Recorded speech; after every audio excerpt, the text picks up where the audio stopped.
জীবনে সুখ আসলে ছোট ছোট মুহূর্ত দিয়ে তৈরি। মৃত্যুর মাত্র ১৩ ঘন্টা আগে নিজের ফেসবুক পোস্টে লিখেছিলেন বাউল ও লোকশিল্পী পেহেলি ভৈরাবী। কে জানতো সেই ছোট ছোট মুহূর্তের কথাই হয়ে থাকবে তার জীবনের শেষ অনলাইন বার্তা।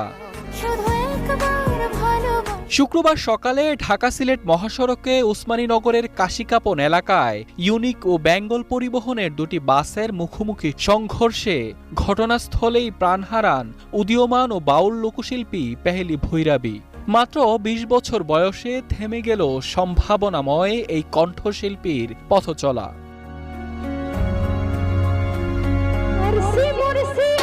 কিশোরগঞ্জের ভৈরবের তরুণ এই শিল্পীর প্রকৃত নাম ইসরাত জাহান। তবে মঞ্চ, ভক্তশ্রোতা, স্বজন আর নিজ এলাকায় তিনি পরিচিত ছিলেন পেহেলি ভৈরাবী নামেই।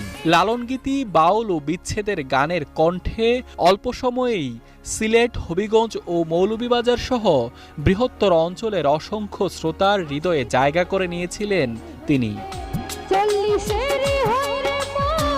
শুক্রবার সিলেটের বৈরাগী বাজারে একটি মাজারের বার্ষিক ওরসে গান পরিবেশন শেষে ইউনিক পরিবহনের বাসে করে বাড়ি ফিরছিলেন পেহেলি। কিন্তু গান গেয়ে আর ঘরে ফেরা হলো না তার। ওসমানীনগরে ভয়াবহ বাস দুর্ঘটনায় নিহত ৭ জনের একজন হয়ে সেখানেই থেমে যায় তার জীবনের সুর। পেহেলির সঙ্গে ছিলেন তার বাবা বাবুল মিয়া।